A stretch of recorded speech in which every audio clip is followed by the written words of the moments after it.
And we should be live. Hello, everyone.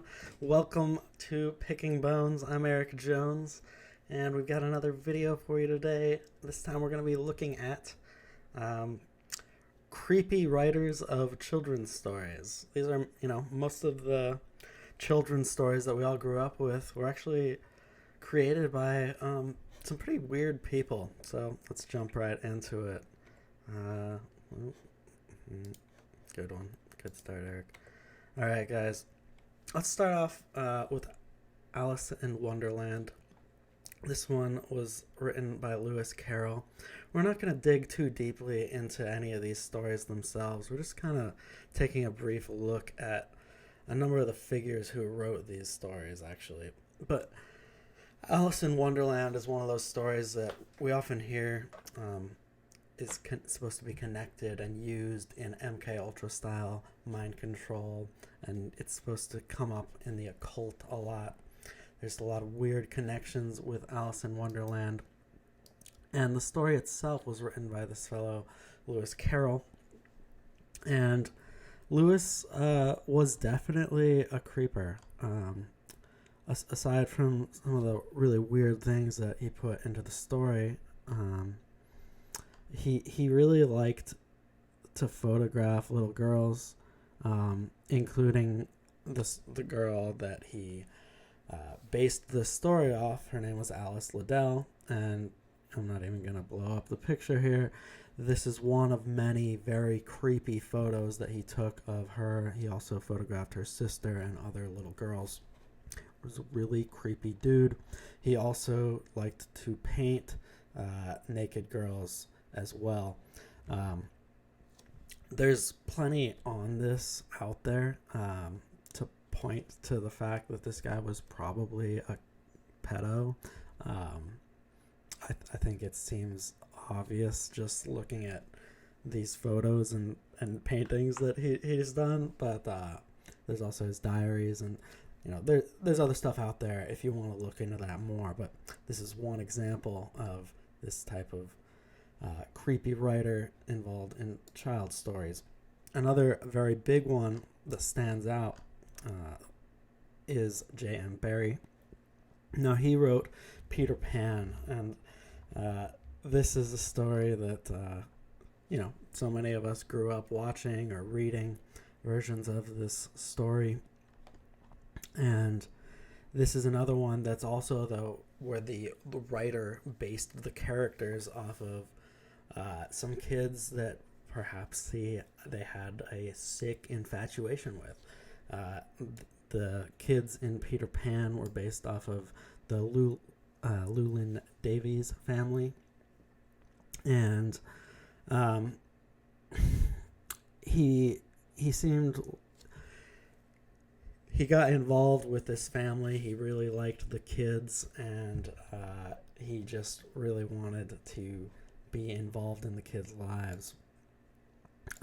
Now, something interesting, just a little side note about J.M. Barrie, is that he was good friends with H.G. Wells, another important writer known more for his fiction works, but he was also writing openly about things like the globalist conspiracy. He wrote this book called The Open Conspiracy, Blueprints for a World Revolution, where he speaks very openly about how the elites should and are working towards manipulating the public into certain directions. So just interesting that these guys were friends when you're thinking about what was going on with Peter Pan and some of these other stories. Now, Peter Pan is he's got plenty of symbolism built into him. Here he is with his pan flute. His name is Pan, and this is very clearly supposed to connect him to the god Pan. And Pan was a faun god. You see him here with these same sort of pipes, a pan flute, and he's teaching another fellow here how to play. We have some artwork of Pan down here with a goat And this is the kind of god that Pan was. He was a fertility god. But when we think of Peter Pan and what he was doing, Peter Pan was bringing children into Neverland.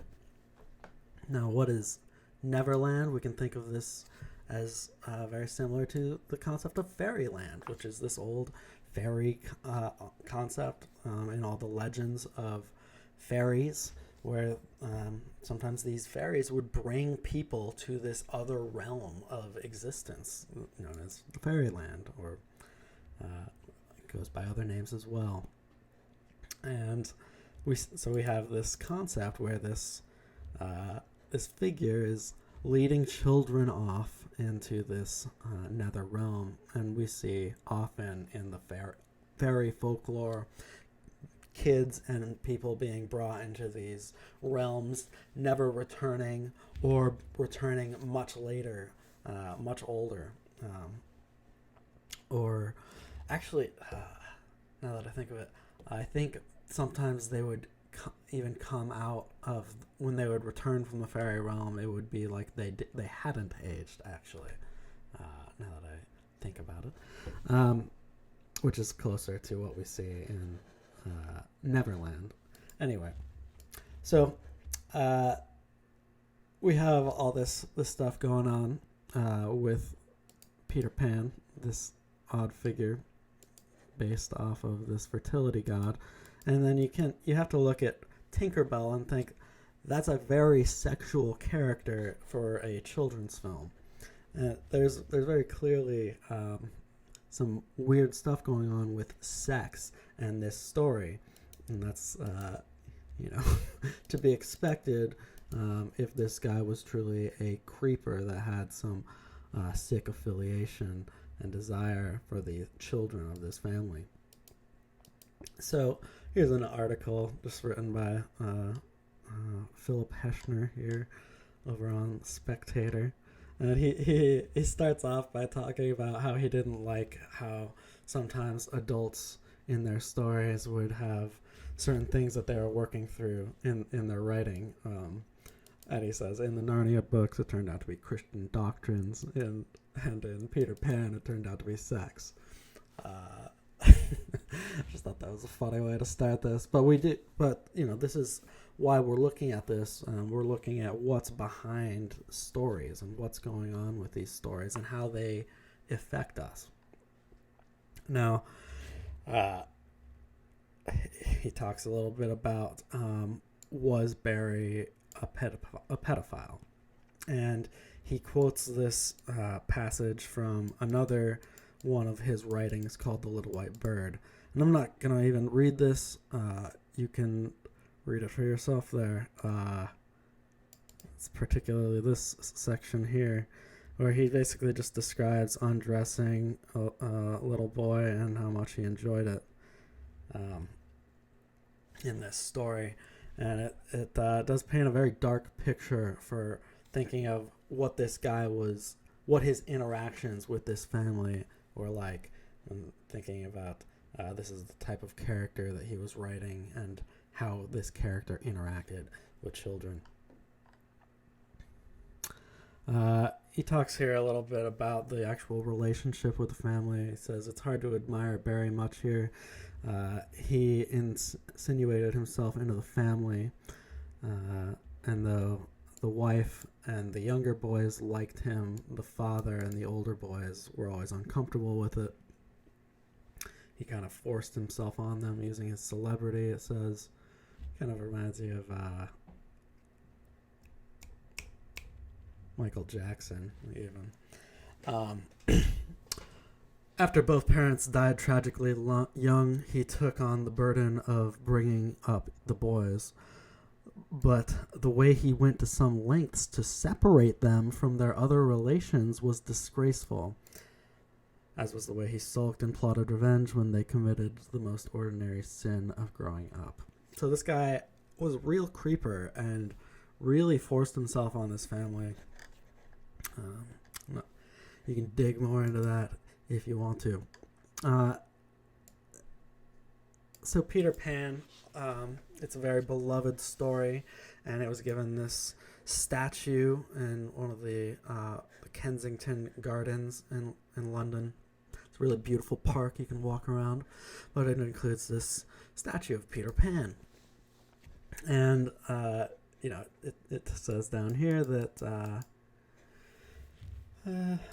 he put up the statue overnight because he wanted people to be surprised by it. It says here, so children would, think the fairies had put it in there overnight. And it says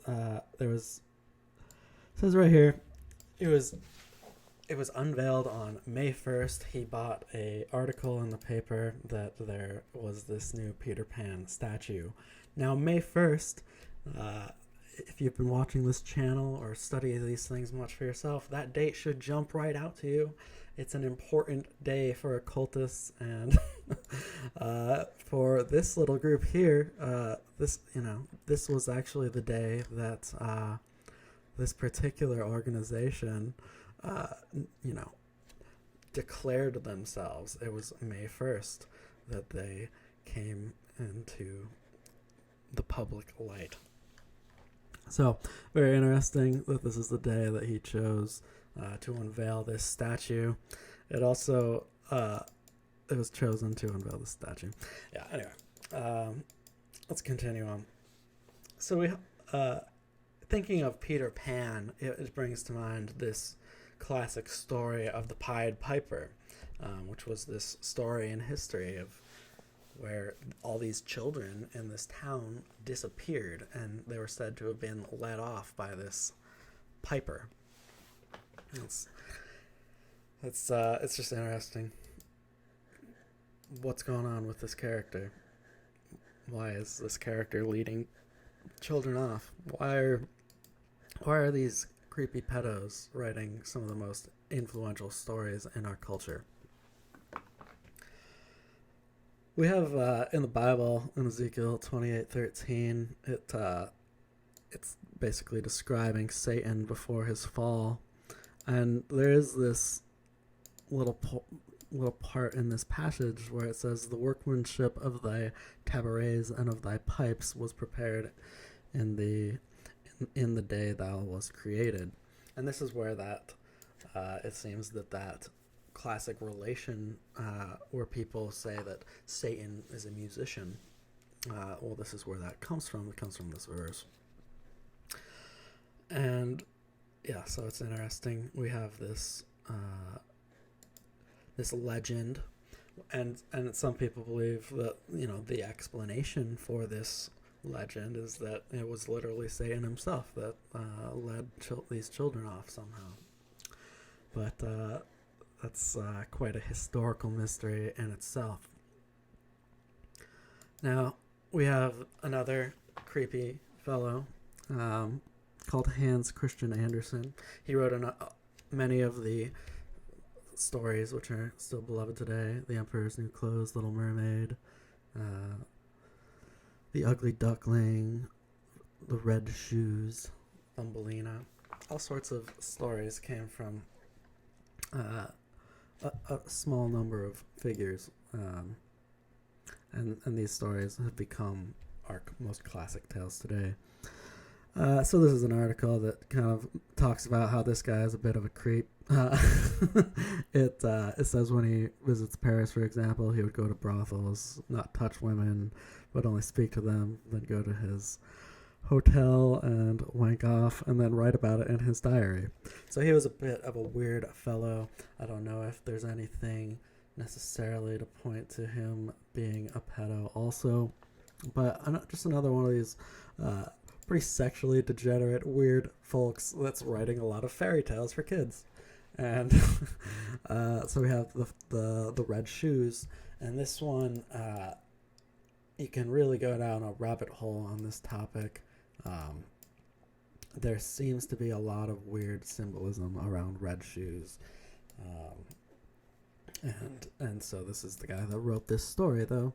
And the Red Shoes is basically the story about this girl who was given this pair of who gets this pair of red shoes, and she is very distracted by these red shoes in church, and she can only think of the red shoes, and I believe it's on the day of her baptism.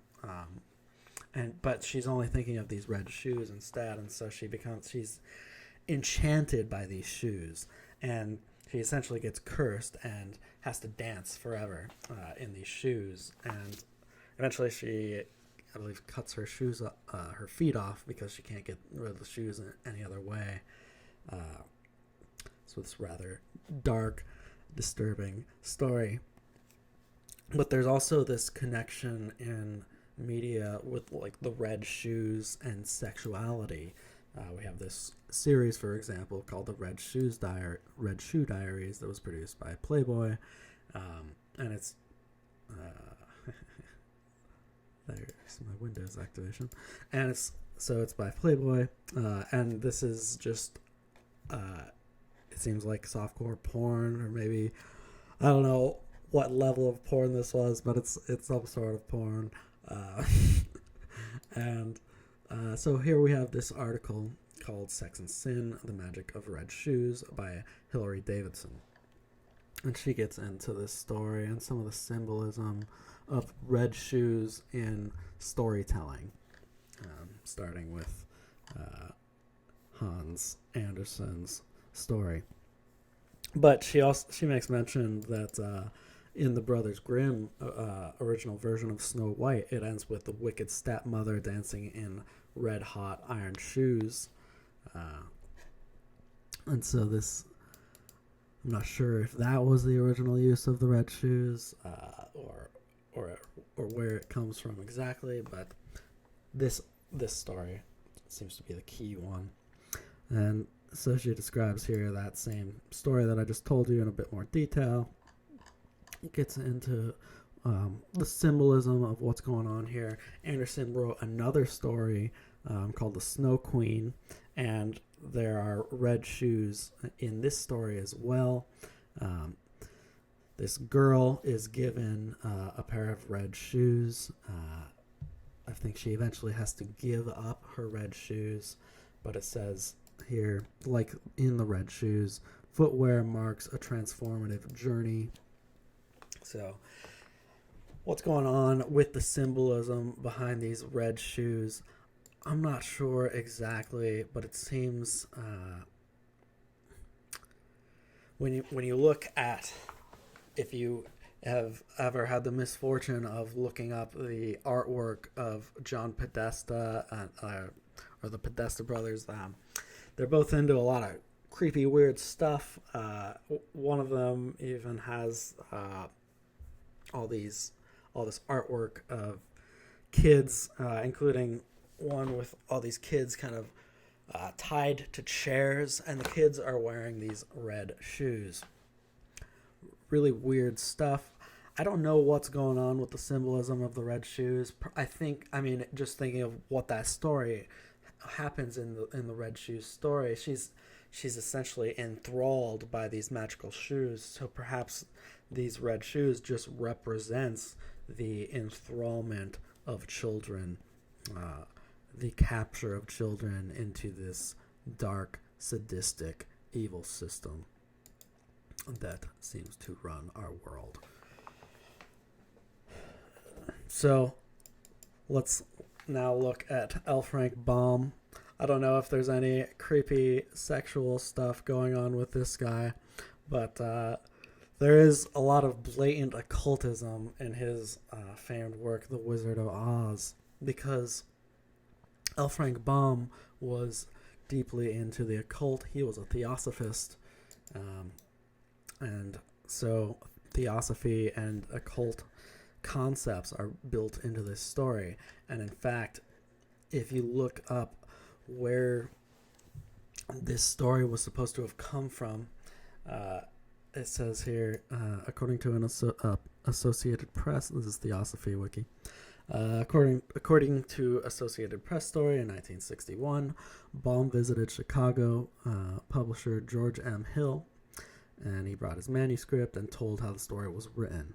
He says, I was sitting on a hat track in the hall, telling the kids a story, and suddenly this one moved right in and took possession.